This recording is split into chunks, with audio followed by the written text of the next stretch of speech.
Well, there's a couple of things. Changes in Medicare that relate to ordering home health care, hospice care, which are particularly important to rural practices. A lot of times PAs are the only healthcare provider in rural and underserved communities. Limiting PAs from providing those needed services to our patients really dramatically increases the cost and the delay in care that people need. Another area that we've been working on extensively is in workers' comp for federal workers.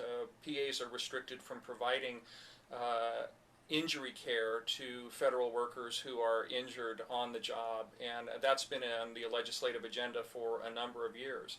There's lots of other rules that affect PA physician practice, and our goal is not to support any particular healthcare reform package. Our goal as an academy is to improve physician PA practice, remove barriers to care so PAs can better care for their patients. Well, it's been an interesting process. We've kind of been the best kept secret of healthcare reform, and we've been working with the AAPA staff as well as our grassroots network to get the word out about PAs, the difference that they make in access to care, cost of care, and healthcare disparities. We were specifically disappointed that the President failed to include PAs along with physicians and nurse practitioners in his speech to the AMA. And we put out a call for action and had over 7,000 PAs who responded and wrote letters to the White House. In the wake of that, we were invited to 2 meetings at the White House where we were assured we were part of healthcare reform. And recently, in remarks that President Obama made, he included PAs for the first time. And so I believe we are getting the message out, working with Congress, working with the health agencies that influence health policy, and working with our grassroots information network.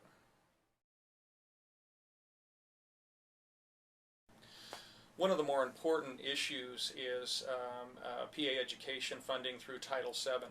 It's very, very important that we make sure that we train adequate numbers of PAs.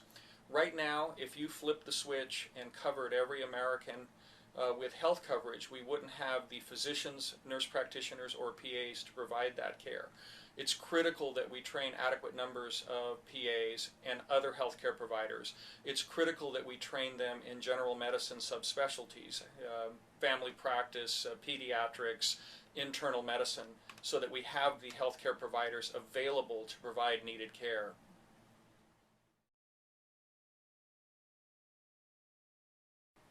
One of the things that we have been working on in the Academy for a number of years is the director level position for a physician assistant overseeing the federal PAs who work for the Department of Veterans Affairs.